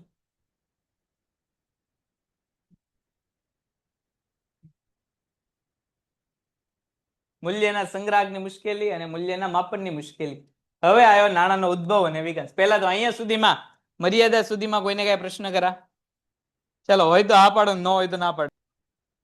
નાણાંનો ઉદ્ભવ અને વિકાસ કે જેટલી મર્યાદાઓ જોઈ, આ મર્યાદાઓને દૂર કરવા માટે હવે કોની જરૂર પડશે? તો કે ભાઈ આધુનિક નાણાંની જરૂર પડશે. જેટલી મર્યાદા હતી આ બધી જ મર્યાદાને હવે કોણ દૂર કરશે? તો કે ભાઈ આપણા ચેપ્ટરનો હીરો એટલે કે નાણું. નાણું હવે બધી તે મર્યાદાઓ દૂર કરી દેશે. વસ્તુ વિનિમય પ્રથા અમલમાં હતી ત્યારે મૂલ્યના સંગ્રાહક તથા વિનિમયને સરળ બનાવવાના સર્વસામાન્ય માધ્યમ તરીકે વસ્તુઓ અને પશુઓનો ઉપયોગ થતો હતો. અગાઉના સમયમાં જ્યારે જે છે એ નાણું નહોતું ત્યારે મોટે ભાગે નાણાંનું કામ કોણ કરતું? તો કે ભાઈ પશુ. એક પશુના બદલામાં તમને અન્ય વસ્તુ કે સેવા મળતી અને વસ્તુ કે સેવાના બદલામાં તમે પશુ ખરીદી શકતા. એટલે વસ્તુ કે સેવાના બદલામાં અત્યારે તમને જેમ નાણાં મળતા એમ પેલા શું મળતું? તો કે ભાઈ પશુ મળતા. અને ભવિષ્યમાં તમારે ફરી વસ્તુ કે સેવા મેળવવી હોય તમારે શું આપી દેવાનું? પશુ આપી દેવાના. વસ્તુ કે સેવા તમે મેળવી શકતા હતા. આ બધી જૂના જમાનાની વાત છે. ખેતી પ્રધાન અર્થતંત્રમાં અનાજનું ઉત્પાદન થતું. વર્તમાન વપરાશ માટેનું અનાજ બાદ કરીને વધેલા અનાજથી શું કરવામાં આવતું? તો કે ભાઈ પશુ ખરીદવામાં આવતા. એટલે અનાજ જેટલું વધ્યું એ અનાજ આપીને શું લઈ લેવાનું? પશુ આપી દેવાના. અને જ્યારે જરૂર પડે ત્યારે પશુ વેચીને ફરી પાછું શું લઈ લેવામાં આવતું? તો કે અનાજ. તમારી પાસે ઘઉં હોય તો ઘઉં પોતાના વપરાશને રાખીને જેટલા ઘઉં વધે એ બધાનું શું કરી નાખવાનું? તો કે ભાઈ પશુ લઈ લેવાના. પછી તમારે દાખલા તરીકે કાપડ લેવા જવું છે તો કાપડ વાળાને જે છે ઘઉં નહીં આપવાના, શું આપી દેવાનું? પશુ આપી દેવાનું. એની પાસેથી કાપડ લઈ લેવાનું. કાપડ વાળો તમને કાપડ આપશે ને બદલામાં શું મેળવશે? પશુ. પછી શું કરશે? તો કે ભાઈ કાપડ વાળાને ભવિષ્યમાં એમ થયું ભાઈ મારે ચોખાની જરૂર છે તો ચોખાના વેપારીને જે છે કાપડ નહીં આપે, એ શું આપશે? પશુ આપશે. અને એના બદલામાં શું લેશે? ચોખા લેશે. તો પૈસા નહોતા ત્યારે આવી રીતે પશુનો ઉપયોગ કરીને શું કરવામાં આવતું? તો કે ભાઈ વ્યવહારો ચલાવવામાં આવતા હતા. વ્યક્તિ અનાજના બદલામાં પશુ મેળવતો અને પશુ આપીને પોતાની જરૂરિયાતો જે છે એ મેળવતો હતો. જેમાં ગાય, ભેંસ, ઘોડા જેવા પશુઓ વિનિમયના માધ્યમ તરીકે એનું મૂલ્યમાં સંગ્રાહક શું હતું? તો કે ભાઈ વધુ હતું. મોટે ભાગે જે છે આ 3 પ્રકારના પશુઓ ગાય, ભેંસ અને ઘોડા, એનો ઉપયોગ કોના માટે કરવામાં આવતો હતો? તો કે ભાઈ મૂલ્યમાં એકબીજામાં વસ્તુ કે સેવા ખરીદવા માટે જે છે એ આ મૂલ્યના એક માધ્યમ તરીકે વસ્તુઓ 3 પ્રકારના પશુઓનો ઉપયોગ કરવામાં આવતો હતો. વિનિમયના માધ્યમ તરીકે અને મૂલ્યના સંગ્રાહક તરીકે પશુનો ઉપયોગ પણ મર્યાદા વાળો બન્યો. પશુ પણ બીમાર પડતા, મૃત્યુ પામતા, લાંબા સમય સુધી તેમના સ્વરૂપમાં પણ મૂલ્યનો સંગ્રહ થઈ શકતો નહીં. હમણાં આપણે વાત કરી કે ભાઈ જ્યારે ગાય આપણે લીધેલી હોય ત્યારે વાછડા પ્રકારની હોય ને હવે જ્યારે ગાય વૃદ્ધ થઈ ગઈ હોય તો બંનેના ભાવ કેવા આવે? અલગ અલગ આવે. નાની હોય ત્યારે વધુ ભાવ લઈ શકીએ, વૃદ્ધ થાય ત્યારે આપણે ઓછો ભાવ લઈ શકીએ. લાંબા સમય સુધી તમે જે છે પશુને પણ ન રાખી શકો કારણ કે એની એક એજ લિમિટ હોય. અમુક વર્ષો પછી એ પણ શું થાય? તો કે મૃત્યુ થાય. અને પશુને સાચવવા પણ કેવા છે? તો કે ભાઈ અઘરા. કારણ કે એના કઈ તમે ખરીદી લો કે રખડતા થોડી મૂકી દેવાય, ને તો ગમે એ લઈને છે. અત્યારે કેમ ભાઈ 500, 200, કે ભાઈ પૈસા તમને મળે, તમે પૈસા હું રસ્તામાં એમને મૂકી દો, નોટું પડી હોય કોક લઈ જાય કે નહીં? એવી રીતે પેલા પશુ હતું, તમે રખડતા મૂકો કોક લઈને વયું જાય પશુને, અને એને પછી પોતાની જરૂરિયાત માટે એ પશુનો ઉપયોગ કરવા માંડે. તો એવી રીતે તે પશુને રાખવા પણ કેવા હતા? તો કે ભાઈ મુશ્કેલ હતા. એની માટે એક અલગથી તમારે શું કરવું પડે? વ્યવસ્થા ઊભી કરવી પડે. જેમ તમે ઘરમાં રહ્યો જેમ પશુને ઘરમાં રાખવા પડે.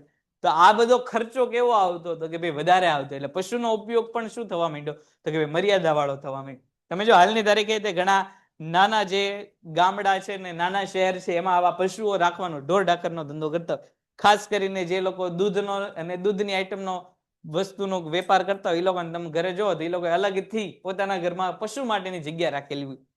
તો આ પશુ બધા કેવા છે? પાછા એ બીમાર પડે. વચમાં તમને ખબર હોય તો લંપી વાયરસ આવ્યો હતો કે પશુમાંથી માણસ સુધી વયો જતો હતો, માણસને મૃત્યુ પામ્યો. તો એ ભાઈ પશુને લંપી વાયરસ થઈ ગયો, હું એમને પશુને મૂકી દેવાના? એને પાછું ઈલાજ તો કરાવવો જ પડે. ઈલાજનો ખર્ચો પાછો એ હવે જે નવા માલિક છે એને એડ કરીને પશુ વેચવાનું. તો એ પાછો પ્રશ્ન ઉભો છે. ભાઈ આપણે જે ગાય છે એ 5 કિલો ઘઉંના બદલામાં આપીએ છીએ, આપણો પાડોશી જે છે એ ગાય જે છે 4 કિલો અનાજમાં આપી દે, તો કોઈ આપણી પાસેથી ગાય લેવાનું નહીં લેવાનું, આપણને મોંઘી પડે છે ગાય. તો આવા બધા પ્રશ્નોના કારણે શું થયું? હવે પશુનો પણ એક પ્રકારે મર્યાદા આવશે. અને ભૌતિક રીતે પણ અમુક હદથી વધારે પશુ રાખવા શું હતું? તો કે ભાઈ અગવડતા વાળું બન્યું. હેરફેરમાં પણ મુશ્કેલી સર્જાય. હવે દાખલા તરીકે ભાઈ અત્યારે આપણે વિદેશથી વસ્તુ આયાત કરવી હોય તો હવે એક ખાતામાંથી બીજા ખાતામાં પૈસા સરળતાથી વયા જાય. ઓલો તમારે ભૂતકાળમાં જ્યારે એક ખંડમાંથી એક દેશમાંથી બીજા દેશમાં વસ્તુ આપવી કે લઈ જવી હોય તમારે એક દેશમાંથી બીજા દેશમાં પશુ મોકલવા પડતા. આ બધું કેવું હતું? તો કે મુશ્કેલ. પહેલાના સમયમાં કે પ્લેન નહોતા, પશુને પ્લેનમાં ચડાવીને એક જગ્યાએ બીજી જગ્યાએ મોકલી દીધું. બધા અંતર કેવા પગપાળા કાપવા પડતા. ત્યાં તો અહીંથી તમે વાછડું લઈને નીકળ્યા, ત્યાં તમારા ગામ પહોંચો ત્યાં ગાય બની ગયું. એટલા બધા આગા બધા પ્રદેશ હતા. એ લઈ જવાય તે કેવા અઘરા. 4-5 ગાયો એક ભેગી થઈ ગયો તો આપણે ધાલીએ ન. આપણે 4 કૂતરામાં શેરીમાં જ નથી નીકળી શકતા. 4 ગાય લઈને આપણે કેમ હાલું? ઘોડા લઈને ગયા હોય તો અતિ મુશ્કેલ. ઘોડા ગમે ત્યાં દોડવા માંડે. તો એ બધાને રાખવા, સાચવવા, લઈ જવાનું કામ કેવું હતું? તો કે ભાઈ મુશ્કેલ હતું, દૂર હતું. તો એક જગ્યાએ બીજી જગ્યાએ પશુ લઈ જવાય તો અમુક પ્રકારની મુશ્કેલી હતી, હેરફેરની મુશ્કેલી સર્જાય. એટલે પછી કિંમતી પથ્થરોનો ઉપયોગ થવા લાગ્યો. રાજાશાહી વ્યવસ્થા આવતા સિક્કાઓની શરૂઆત થઈ. તમે લોકો સામાજિક વિજ્ઞાનમાં આવું ભણીને આવેલા છો. અલગ અલગ સિક્કા, ખાસ કરીને ધોળાવીરા અને લોથલ પાસેથી કંઈક સિક્કા મળેલા હતા. એ પ્રાચીન સિક્કા માનવામાં આવે કે એમાં જે તે રાજ્ય હોય કાં તો રાજાનું અથવા તો જે રાજ્ય હોય એનું ચિહ્ન દર્શાવવામાં આવતું. એ સિક્કા ક્યાં સુધી ચાલે? જ્યાં સુધી રાજાનું રાજ્ય હોય ત્યાં સુધી સિક્કા ચાલે. અત્યારના પણ સિક્કાની પરિસ્થિતિ એ જ છે. તમે સિક્કા જોવો તો સિક્કા બધા કેવા છે? તો કે અત્યારે ભારતના સિક્કા હોય તો ભારતમાં જે છે એ ભારતના જેટલા પણ રાજ્યો છે કે ભારતના શહેર છે એમાં એના સિક્કા ચાલે. ભારતની બહાર જે છે ભારતનો રૂપિયો ચાલવાનો નથી. એવી રીતે બહારનો રૂપિયો કે બહારની કરન્સી ભારતમાં નથી ચાલતી. તો ભૂતકાળમાં પણ એવી જ પરિસ્થિતિ હતી. પણ એ સમયે રજવાડા, રાજાના રાજ્યો કેવા હતા? તો કે ભાઈ બહુ ઝીણા હતા. તમને લોકોને ખબર જ છે કે આપણે આઝાદ થયા ત્યારે દેશમાં કેટલી રાજાશાહી વાળી રિયાસતો હતી? 500 ને કેટલા રાજ્યો હતા? 47, 71. બોલી લગાડો એટલે એકાદો આંકડો તો આવશે જ. 562 રજવાડા હતા. અત્યારે જે આપણે એક દેશ છે એવા પહેલા કેટલા દેશ હતા? 562 દેશ હતા. એટલે તમે નક્કી કરી શકો છો કે બધાની જે છે હદ કેવી હશે? તો કે બહુ ઝીણી હશે. આ ઝીણી હદમાં સિક્કા પણ કેવા હતા? તો કે ભાઈ અમુક હદ સુધી જ ચાલે. અને એમાં એક રાજા બીજા રાજા ઉપર આક્રમણ કરે એટલે જૂના જે સિક્કા હોય એ બધા પાછા કેવા થઈ જાય? તો કે ચલણમાંથી બહાર થઈ જાય. કારણ કે જે જીતે એના સિક્કા પછી હાલે, જે હારે એના સિક્કા પાછા કેવા થઈ જાય? તો કે યુઝ એનો પછી તમે કરી શકો નહીં. એવી રીતે ભૂતકાળમાં પણ આ સીમાને લગતા જેટલા પણ સિક્કા હતા એ ધીરે ધીરે શું થઈ ગયા? તો કે ભાઈ મર્યાદા વાળા આવી ગયા. એટલે હવે કોઈ એક પીઠબળ વાળું, એ કયું પીઠબળ? તો કે કોઈ એક એવી સંસ્થા કે જેનો રૂપિયો બધી જગ્યાએ માન્ય હોય, તમે જે પણ ખૂણે જાઓ બધા જ ખૂણે એ રૂપિયો ઉપયોગ કરી શકો એવા નાણાંની જરૂર હતી. દાખલા તરીકે તમે ભાવનગરમાંથી 500 રૂપિયા નોટ લઈને જે છે એ તમે કેરળમાં ગયા તો કેરળ વાળા ના ન પાડે કે ભાઈ આ તો નોટ 500 રૂપિયા નોટ ભાવનગરની છે, કેરળમાં ન હાલ. ન્યાય હાલ. કેરળના તમે 20 રૂપિયા લઈને દાખલા તરીકે ભાઈ શ્રીલંકામાં ભાઈ કે શ્રીલંકા વાળા કઈ ના પાડવાના કે શ્રીલંકા કેરળની નોટ 20 રૂપિયાની છે, શ્રીલંકામાં ન લેવું કહીએ કે આપણને કોઈ કે ને ન્યા નો જ હાલે ભાઈ. એ ભારતનો પૈસો છે, કોણ ના પાડે? એ લોકો કહી જ દે આપણને કે ન્યાનો વસ્તુ લેવી હોય નાના પૈસા લેવા પડે, પણ ભારતમાં કોઈ નાનો પાડે. લોકશાહીના ઉદ્ભવ અને ઔદ્યોગિકરણ આધુનિક નાણાં સ્વરૂપ માટેનું મોટું પ્રેરક બળ ગણાય છે. કેન્દ્રીય સત્તાના પીઠબળથી અત્યારે આપણી નાણાં માટે રૂપિયા માટે કેન્દ્રીય પીઠબળ કયું છે? આરબીઆઈ. મોટા ભાગના નાણાંનું કોણ બધું છાપે છે? આરબીઆઈ. એટલે આરબીઆઈ નો પૈસો જે છે ભારતમાં કોઈ પણ ખોરે તમે ઉપયોગ કરી શકો છો. સિક્કાની વાત કરીએ, સિક્કા કોણ બહાર પાડે? સિક્કા જે છે ભારત સરકારનું નાણાં મંત્રાલય બહાર પાડે. ખાસ જો આવું બધું તમને જીકે માં પૂછાય, તમે આગળ કોમ્પિટિટિવની તૈયારી કરો ને તો એવું પૂછાય કે ભાઈ નોટ કોણ બહાર પાડે? તો કે ભાઈ આરબીઆઈ. સિક્કા કોણ બહાર પાડે? તો કે ભાઈ નાણાં મંત્રાલય. અને 1 રૂપિયાની નોટ તમે જોઈ હોય તો 1 રૂપિયાની નોટ જોઈ લે. 1 રૂપિયાની નોટે કોણ બહાર પાડે? તો કે ભાઈ ભારત સરકારનું નાણાં મંત્રાલય 1 રૂપિયાની નોટ બહાર પાડે. સિક્કામાં તે પાછા 4 પ્રકારના સિક્કા હોય. તમે લોકો કોઈ સિક્કાને જોજો, એક સિક્કાની નીચે તમે જો 1 ડોટ હોય, 2 ડોટ હોય, તો એ અલગ અલગ જગ્યા દર્શાવે. અમુક નાગપુરમાં બનતા હોય, અમુક જે છે દક્ષિણ ભારતમાં બનતા હોય, અમુક જે છે કોલકાતા બાજુ બનીને સિક્કા આવતા હોય. 4 પ્રકારના સિક્કા ભારતમાં હાલે છે. તો આ બધા શું છે? તો કે ભાઈ સિક્કો કોલકાતામાં બન્યો એનો અર્થ એ નહીં કે ભાઈ ગુજરાતમાં નહીં હાલે. તો હાલશે જ તે, કારણ કે બહાર કોને પાડ્યો છે? તો કે ભાઈ કેન્દ્રીય પીઠબળ સ્વરૂપે સરકારે બહાર પાડેલો. તો સરકારનો બહાર પાડેલો પૈસો તમે ભારતમાં કોઈ પણ જગ્યાએ જે છે એનો ઉપયોગ કરી શકવાનો છે, એમાં તમને કોઈ ના પાડવાનું નથી. બહાર પાડવામાં આવતા નાણાંને સર્વસામાન્ય સ્વીકૃતિ મળે અને વિનિમયના માધ્યમ તરીકે તેણે ઝડપભેર માન્યતા મેળવી. મૂલ્યના સંગ્રહમાં પણ આધુનિક નાણું જ વધારે સફળ રહ્યું છે. બેન્કિંગ વ્યવસાયના વિકાસને, મૂલ્યના સંગ્રાહક તથા સ્થળાંતરને વધુ ઝડપી બનાવ્યું છે. હાલનું જે નાણું છે એનો સંગ્રહ પણ કેવો છે? તો કે ભાઈ સરળ છે. આપણી પાસે 10 રૂપિયાની નોટ તો આપણે બેંકમાં જમા કરાવી શકીએ કે ન કરાવી શકીએ? બેંક વાળા ના પાડવાના કે આ 10 ની નોટ તમારી છે, આમ ન જમા કરીએ એવું કહેવાના? આપણને નહીં કહેવાના. તો જો સંગ્રહ કેવો થઈ ગયો, સરળ થઈ ગયો. એ તમે આજે 10 રૂપિયાની નોટ તમે બેંકમાં મૂકીને તમે 2 વર્ષ રહીને બેંક પાસેથી એમ કહેવા ગયા કે ભાઈ લાવો મેં ઓલી 10 રૂપિયાની નોટ જમા કરી હતી, 10 રૂપિયા મને આપો, તો બેંક વાળા ના પાડવાના આપણને કે ભાઈ 10 રૂપિયા એ તો જમા થઈ ગયા, આવું ન મળે કાંઈ. તમારે જ્યારે જોતા હોય ત્યારે પૈસા તમને આપ. તમે અડધી કલાક પહેલા જમા કરાવીને ગયા ને અડધી કલાકમાં એમ કે લાવો પૈસા પાછા, તો કે બેંક વાળા ના પડે? હજી ભાઈ પ્રોસેસમાં ચડવા જ દો એ પૈસા, પછી તમને આપશું, કાલ આવજો હાલ. એ તો તમારે જોતા હોય ત્યારે બહાર પાડી દે. તો હવેનો પૈસો કેવો છે? તો કે હવેનો પૈસો જે છે મૂલ્યના સંગ્રહમાં તો ઉપયોગી છે, તે બાજુ સ્થળાંતરમાં તે કેવો છે? સરળ છે. હવે તમારે પૈસા એક જગ્યાએ લઈ જવાની જરૂર હોય ને, હવે બધી જગ્યાએ સ્કેન કરો ને પૈસા આપી દો, એક ખાતામાં બીજા ખાતામાં વયા જાય. ભૌતિક સ્વરૂપે પૈસા લઈને જવા હોય તો નોટ બિચારી ખીચામાં પડી રહે, એમને પાકીટમાં પડી રહે. એ કઈ પશુ જેવી હોય કે મોટી જગ્યાએ રોકવાની નથી.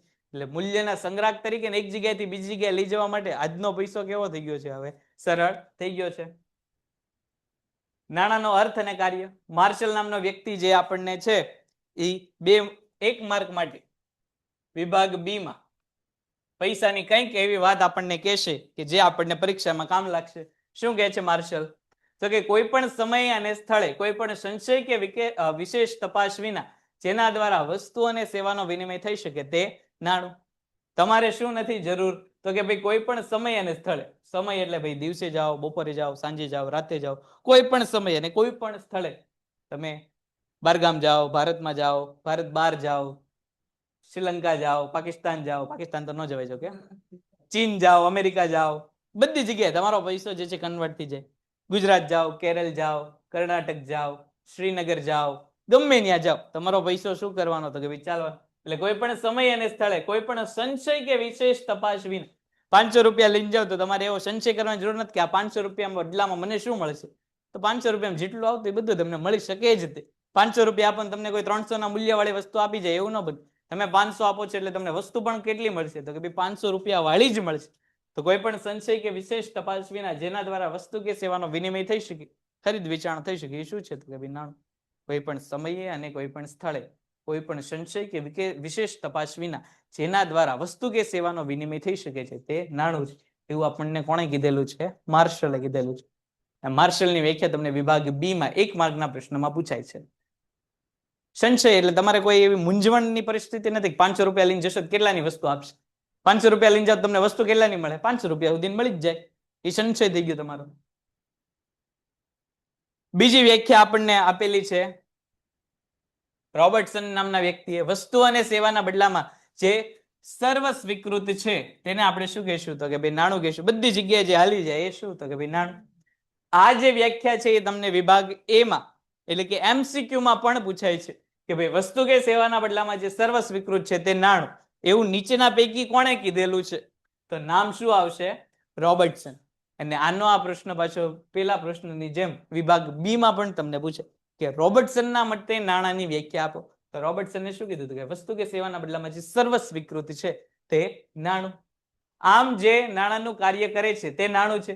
નાણાંને સમજવા માટે તેના અહીંયા આપણને જે છે એ કાર્યો આપેલા છે, નાણાંના કાર્યો.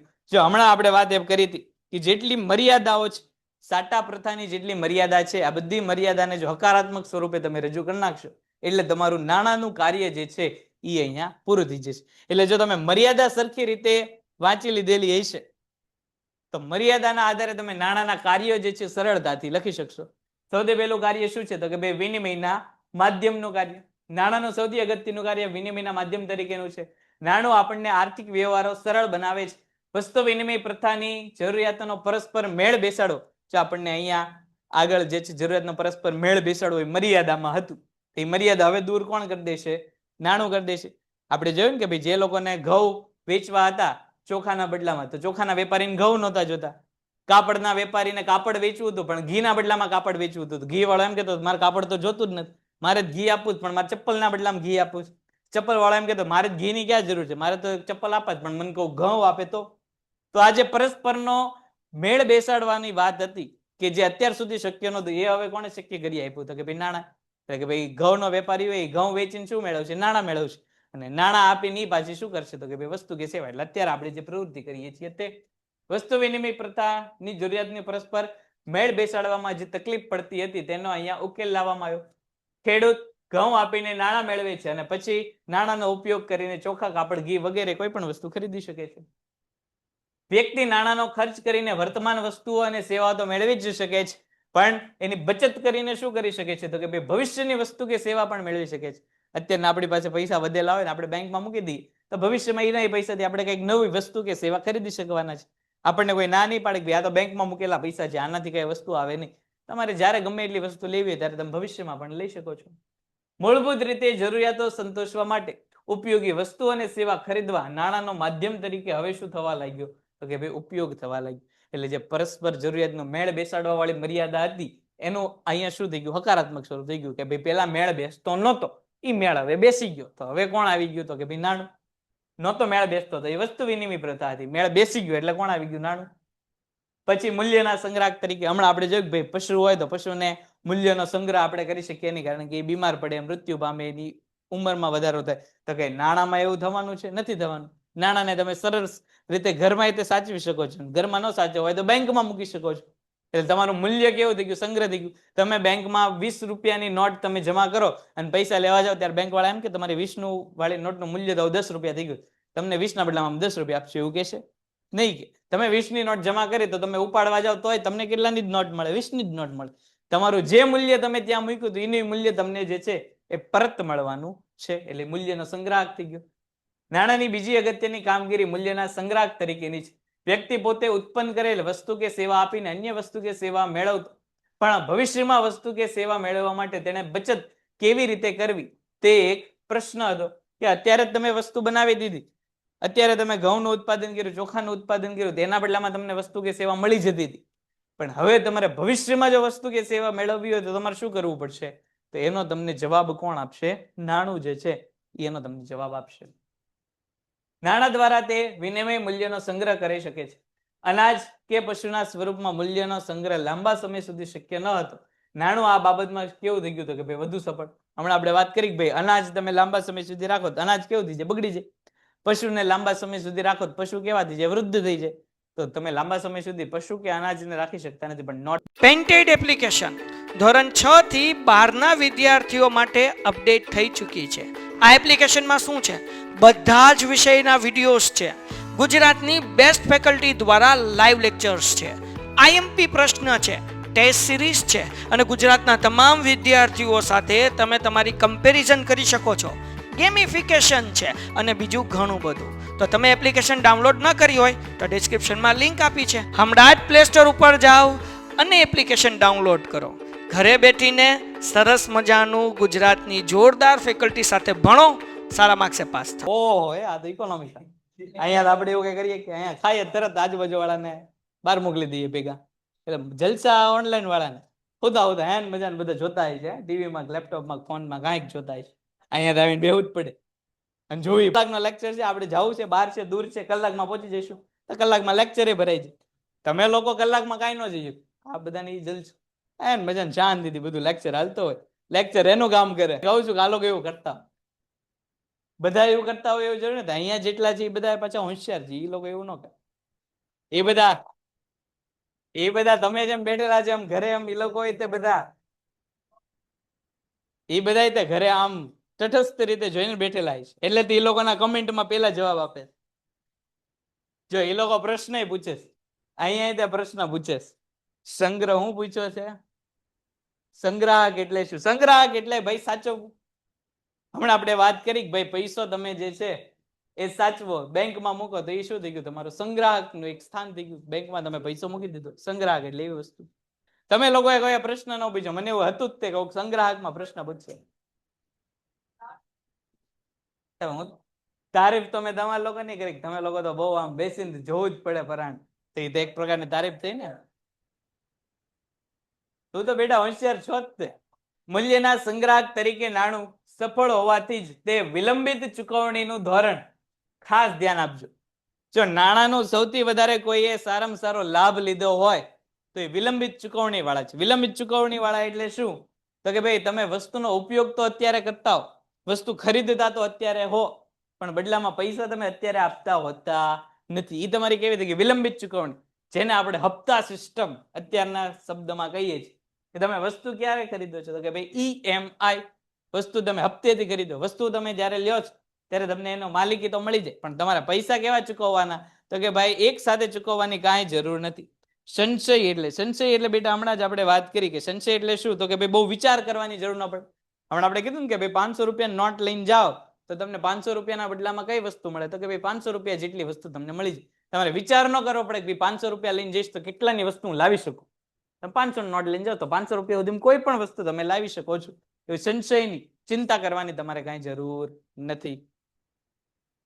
ભાઈ છેલ્લે એ ભાઈ બંને છેલ્લી વાર હો, મિત્ર બેન ઉભા કરી દઈશ અને મને બહાર મોકલતા મને સજ્જી ફેર નહીં પડે. અને પછી લેક્ચરમાં હું પછી ગોઠવી દઈશ કે આ બે વ્યક્તિ અહીંયા જ બેહવાનું. એમ બેહું કે હારવાર બેહું એ નક્કી કરી લેજો બોલતા પહેલા. ને એટલે હવે પછી એકને આ ખૂણે બેહાડું ને એકને આ ખૂણે બેહાડું, બસ પૂરું જ છે. હું પડે એક તો મુદ્દો પૂરો કરવા, એક મુદ્દો તો પૂરો કરી લેવા. આ મુદ્દો પૂરો કરી લો પછી તમને કહું, નેત્રે જવાનું છે જ નહીં. વિલંબિત ચુકવણીની વાત કરતા હતા, અહીંયા ધ્યાન આપો, ફટાફટ આપણે મુદ્દો પૂરો કરવો છે. વિલંબિત ચુકવણી એટલે શું? તો કે ભાઈ તમે વસ્તુ બેટા અત્યારે લેશો, પૈસા ક્યારે ચૂકવશો? ભવિષ્યમાં. તો જો પહેલાના સમયમાં જ્યારે પશુ હતા ત્યારે આવું શક્ય નહોતું, અનાજ હતું ત્યારે આવું શક્ય નહોતું, કારણ કે અનાજ અને પશુનું સ્વરૂપ જે છે આપણે લાંબો સમય સુધી સ્થિર રીતે જાળવી શકતા નથી. પણ પૈસા આવ્યા એટલે પૈસા આવવાથી હવે શું થઈ ગયું? તો કે લાંબા સમય સુધી તમે પૈસાને જે છે સંગ્રહ કરી શકો છો, અને ભવિષ્યમાં જો પૈસાની જરૂરિયાત હોય તો એનો ઉપયોગ પણ કરી શકો છો. એટલે વિલંબિત ચુકવણી જે છે એ અહીંયા અસ્તિત્વમાં આવી. ધિરાણની આખી વ્યવસ્થા ઉધાર ખરીદ વેચાણની પદ્ધતિ અને હપ્તા પદ્ધતિના પાયામાં શું છે? તો કે ભાઈ નાણાંનું આ જ લક્ષણ છે. તમે કોઈકને ધિરાણ આપો છો, ધિરાણ એટલે શું? તો કે ભાઈ લોન આપવી. તો તમે લોન ક્યારે આપી શકો? તો તમારી પાસે પૈસા હોય. અગાઉના સમયમાં પશુને લોન ઉપર આપી શકાતા નહોતા. શું કામ? તો કે ભાઈ એનું સ્વરૂપ જ કેવું હતું? તો કે ભાઈ સ્થિર રખાય નહીં એવું હતું.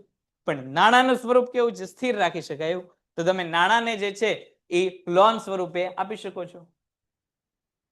મૂલ્યના માપદંડ તરીકેનું કાર્ય, નાણાંના મૂલ્યના માપદંડ તરીકે અગત્યનું કાર્ય બજાવે છે. વસ્તુ વિનિમય પ્રથામાં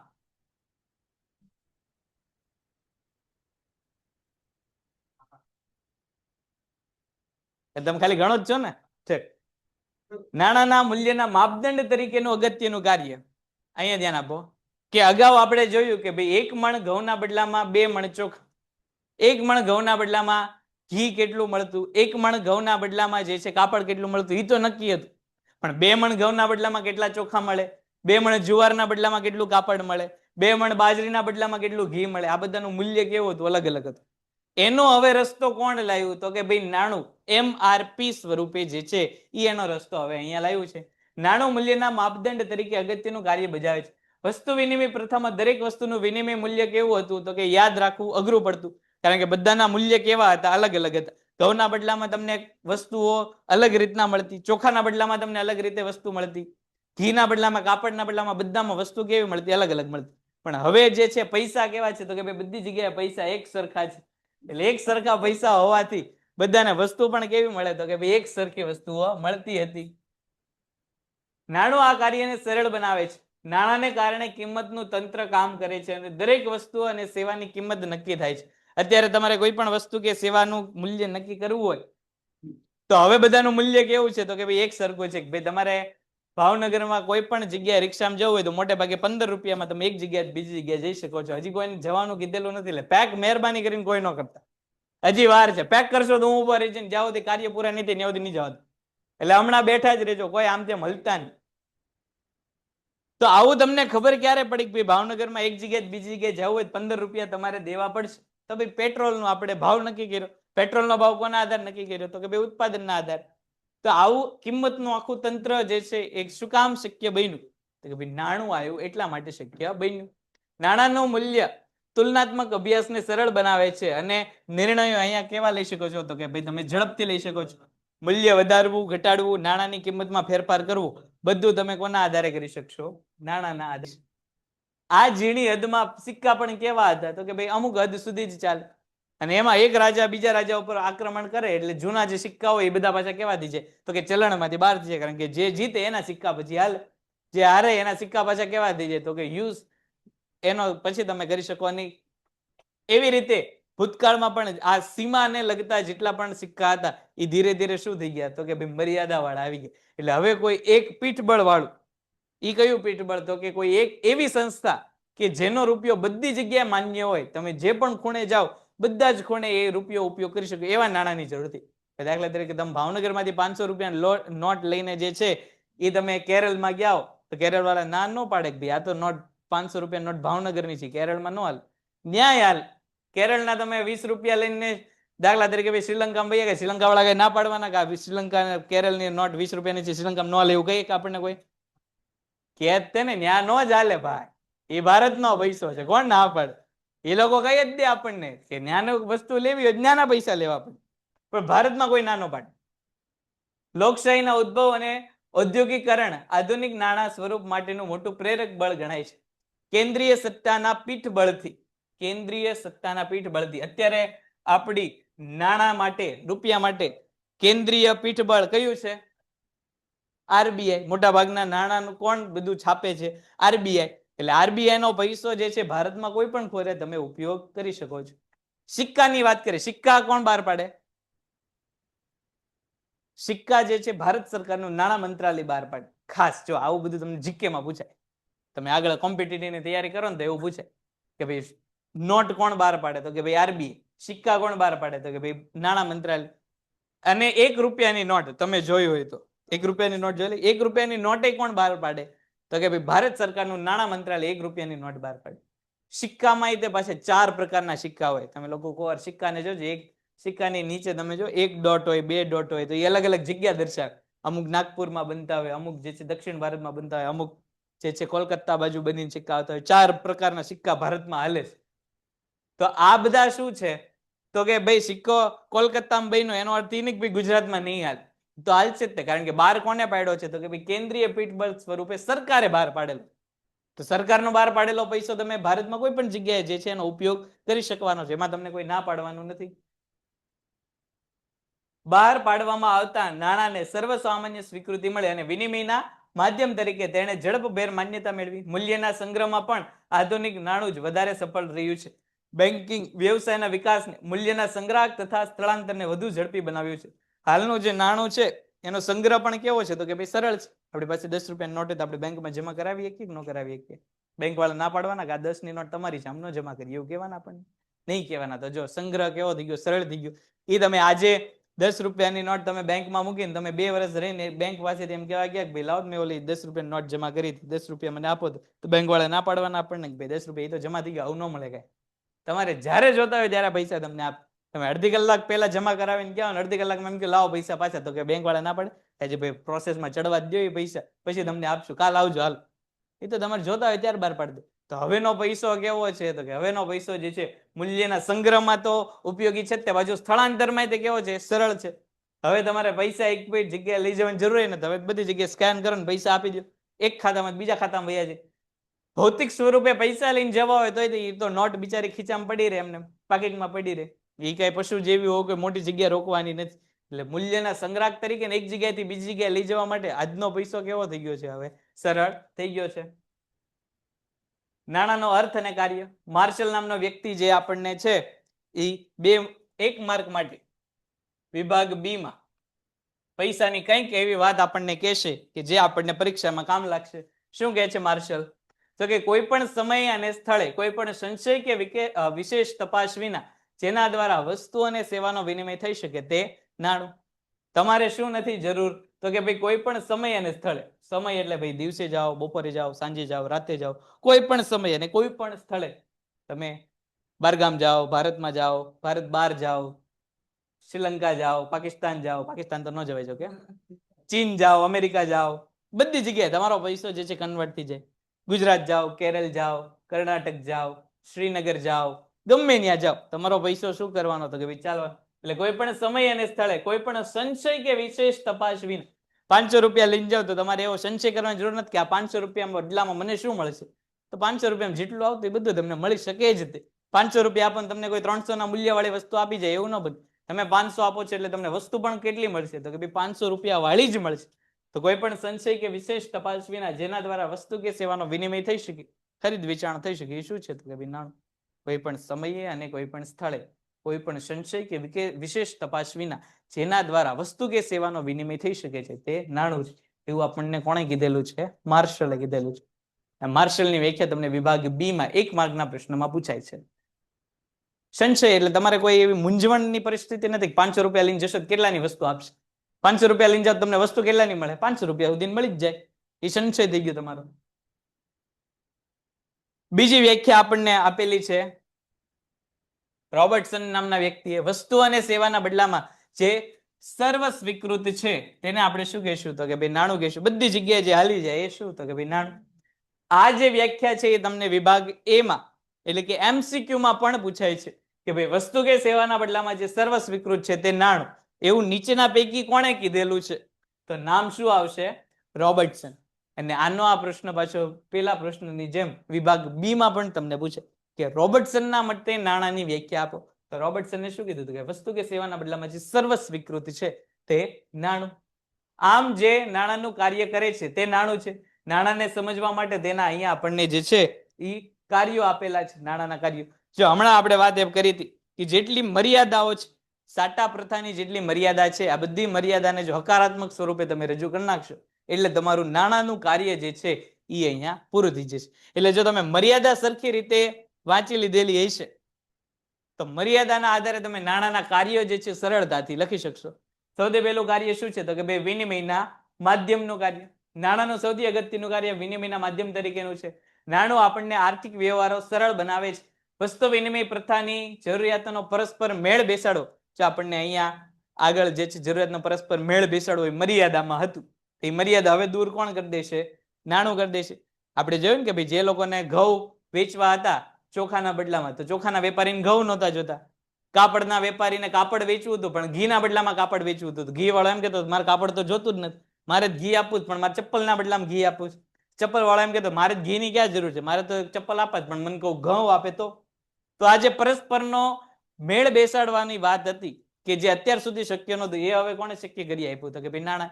એટલે કે ભાઈ ઘઉંનો વેપારી હોય ઘઉં વેચીને શું મેળવશે? નાણાં મેળવશે. અને નાણાં આપીને પાછી શું કરશે? તો કે ભાઈ વસ્તુ કે સેવા. એટલે અત્યારે આપણે જે પ્રવૃત્તિ કરીએ છીએ તે વસ્તુ વિનિમય પ્રથાની જરૂરિયાતની પરસ્પર મેળ બેસાડવામાં જે તકલીફ પડતી હતી તેનો અહીંયા ઉકેલ લાવવામાં આવ્યો. ખેડૂત ઘઉં આપીને નાણાં મેળવે છે અને પછી નાણાંનો ઉપયોગ કરીને ચોખા, કાપડ, ઘી વગેરે કોઈ પણ વસ્તુ ખરીદી શકે છે. વ્યક્તિ નાણાંનો ખર્ચ કરીને વર્તમાન વસ્તુઓ અને સેવાઓ તો મેળવી જ શકે છે, પણ એની બચત કરીને શું કરી શકે છે? તો કે ભાઈ ભવિષ્યની વસ્તુ કે સેવા પણ મેળવી શકે છે. અત્યારે આપણી પાસે પૈસા વધેલા હોય ને આપણે બેંકમાં મૂકી દઈએ તો ભવિષ્યમાં એના પૈસાથી આપણે કંઈક નવી વસ્તુ કે સેવા ખરીદી શકવાના છે. આપણને કોઈ ના નહીં પાડે કે આ તો બેંકમાં મૂકેલા પૈસા છે, આનાથી કઈ વસ્તુ આવે નહીં. તમારે જ્યારે ગમે એટલી વસ્તુ લેવી હોય ત્યારે તમે ભવિષ્યમાં પણ લઈ શકો છો. મૂળભૂત રીતે જરૂરિયાતો સંતોષવા માટે ઉપયોગી વસ્તુ અને સેવા ખરીદવા નાણાંનો માધ્યમ તરીકે હવે શું થવા લાગ્યો? તો કે ભાઈ ઉપયોગ થવા લાગ્યો. એટલે જે પરસ્પર જરૂરિયાતનો મેળ બેસાડવા વાળી મર્યાદા હતી એનું અહીંયા શું થઈ ગયું? હકારાત્મક સ્વરૂપ થઈ ગયું કે ભાઈ પેલા મેળ બેસતો નહોતો, એ મેળ હવે બેસી ગયો. તો હવે કોણ આવી ગયું? તો કે ભાઈ નાણું. નહોતો મેળ બેસતો તો એ વસ્તુ વિનિમય પ્રથા હતી, મેળ બેસી ગયો એટલે કોણ આવી ગયું? નાણું. પછી મૂલ્યના સંગ્રાહક તરીકે હમણાં આપણે જોયું કે ભાઈ પશુ હોય તો પશુને મૂલ્યનો સંગ્રહ આપણે કરી શકીએ નહીં, કારણ કે એ બીમાર પડે, મૃત્યુ પામે, એની ઉંમરમાં વધારો થાય. તો કે નાણાંમાં એવું થવાનું છે? નથી થવાનું. નાણાંને તમે સરસ રીતે ઘરમાં તે સાચવી શકો છો, ઘરમાં ન સાચવો હોય તો બેંકમાં મૂકી શકો છો. એટલે તમારું મૂલ્ય કેવું થઈ ગયું? સંગ્રહ થઈ ગયું. તમે બેંકમાં 20 રૂપિયાની નોટ તમે જમા કરો અને પૈસા લેવા જાઓ ત્યારે બેંક વાળા એમ કે તમારી 20 વાળી નોટનું મૂલ્ય તો 10 રૂપિયા થઈ ગયું, તમને 20 ના બદલામાં 10 રૂપિયા આપશે, એવું કહેશે નહીં. કે તમે 20 ની નોટ જમા કરી તો તમે ઉપાડવા જાઓ તોય તમને કેટલાની જ નોટ મળે? 20 ની જ નોટ મળે. તમારું જે મૂલ્ય તમે ત્યાં મૂક્યું હતું એનું મૂલ્ય તમને જે છે એ પરત મળવાનું છે. એટલે મૂલ્યનો સંગ્રાહક થઈ ગયો. નાણાંની બીજી અગત્યની કામગીરી મૂલ્યના સંગ્રાહક તરીકેની છે.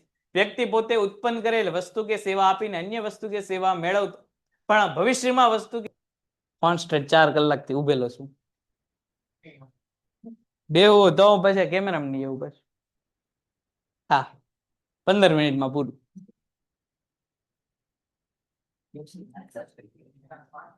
બોલતો 3 મર્યાદા બેટા. આપણને મર્યાદા યાદ નહીં રહે, 10 મિનિટ તરત યાદ રહેશે. ચાલો અહીંયા ધ્યાન આપો કે પેલા જે મૂલ્યનો સંગ્રહ તમે કરી શકતા નહોતા એવો મૂલ્યનો સંગ્રહ હવે શું થઈ ગયો? તો કે ભાઈ નાણાંથી થવા લાગ્યો. સૌથી સારી પરિસ્થિતિ હતા ઓનલાઈન વાળાને. ઓનલાઈન વાળાને બિચારાને કાંઈ ચિંતા નહીં. અહીંયા તો ઓફલાઈન વાળાને તો સામું જોવું જ પડે ફરજિયાત રીતે. ઓલો તો હેન મજાનો ઓનલાઈન વાળા વ્યક્તિઓ બધા ફોનમાં આમ જોતા હોય છે, આમ કાનમાં ઇયરફોન લગાડીને પગ ઉપર પગ ચડાવે, કઈક મજા આવે. વાહ સાહેબ વાહ. હુતા હુતા એમ કીધું વાહ. ખાતા ખાતા ઓહો આ તો ઇકોનોમિક. અહીંયા આપણે એવું કઈ કરીએ કે અહીંયા ખાઈએ તરત આજુબાજુ વાળાને બહાર મોકલી દઈએ ભેગા. એટલે જલસા ઓનલાઈન વાળાને. હુતા હુતા હેન મજાને બધા જોતા હોય છે, ટીવીમાં, લેપટોપમાં, ફોનમાં કાંઈક જોતા હોય છે. અહીંયા આવીને બેહવું જ પડે અને જોવી પડે અને પૂછીએ લેવાય. કોઈક વચ્ચે બહુ બોલ બોલ કરતો તો આપણે પ્રશ્ન પૂછી લઈએ એટલે શાંત પડી જાય. ઓનલાઈનમાં એવી કઈ ચિંતા એન મજાના. આમ અમુક તો એવા હોય, અમુક તો લેક્ચર એવાય જોયેલા છે. ઘણી વાર બહાર નીકળતા હોય ને તો ઘણી વાર આટો મારતા હોય, સ્કૂટરમાં બેઠેલા હોય, પાછળ બેઠા બેઠા એનો લેક્ચર શરૂ, એ આગળ વાળા અરે વાત કરતો હોય. એટલે લેક્ચર એની રીતે બોલ્યા રાખતું. આ મજા કરતા હોય કે ભાઈ કલાકનો લેક્ચર છે, આપણે જવું છે, બહાર છે, દૂર છે, કલાકમાં પહોંચી જઈશું. તો કલાકમાં લેક્ચરે ભરાઈ જાય. તમે લોકો કલાકમાં કાંઈ ન જઈએ. આ બધાની જલસો એન મજાને શાંતિથી બધું લેક્ચર હાલતો હોય. લેક્ચર એનું કામ કરે.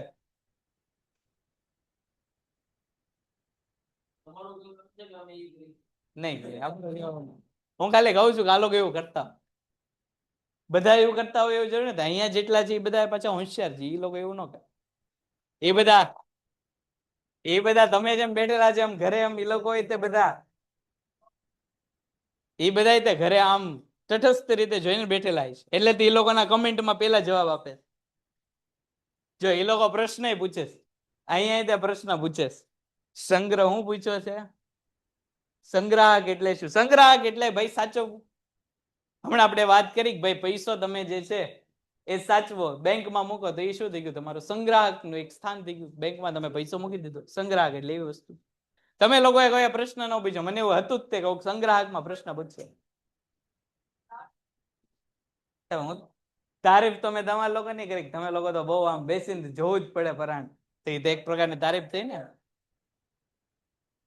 તું તો બેટા હોશિયાર છો જ તે.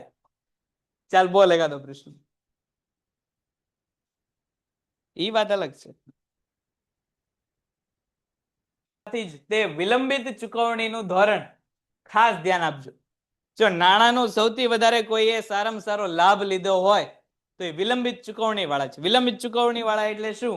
તો કે ભાઈ તમે વસ્તુનો ઉપયોગ તો અત્યારે કરતા હો, વસ્તુ ખરીદતા તો અત્યારે હો, પણ બદલામાં પૈસા તમે અત્યારે આપતા હોતા નથી. એ તમારી કેવી થઈ ગઈ? વિલંબિત ચુકવણી, જેને આપણે હપ્તા સિસ્ટમ અત્યારના શબ્દમાં કહીએ છીએ.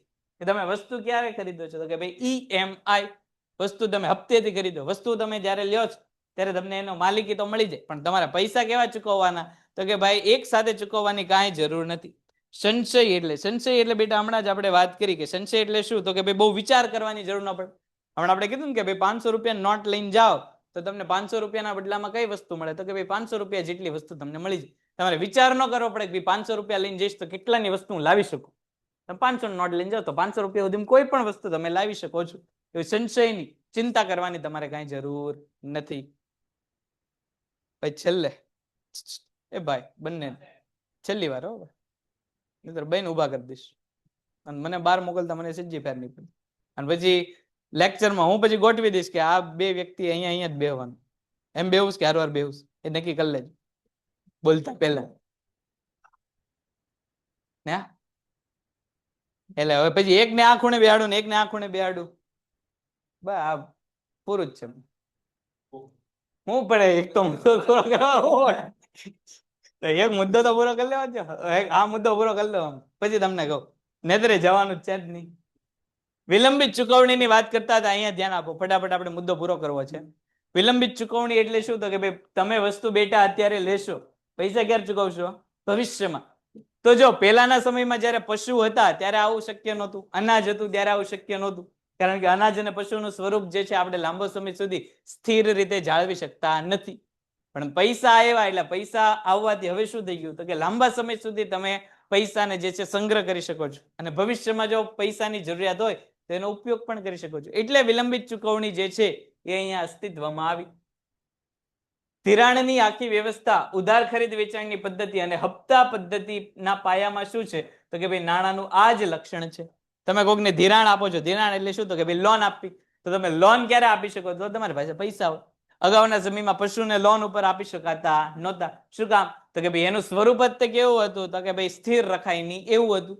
પણ નાણાંનું સ્વરૂપ કેવું છે? સ્થિર રાખી શકાય એવું. તો તમે નાણાંને જે છે એ લોન સ્વરૂપે આપી શકો છો. એક મણ ઘઉંના બદલામાં ઘી કેટલું મળતું? એક મણ ઘઉંના બદલામાં જે છે કાપડ કેટલું મળતું? એ તો નક્કી હતું. પણ 2 મણ ઘઉંના બદલામાં કેટલા ચોખા મળે? 2 મણ જુવારના બદલામાં કેટલું કાપડ મળે?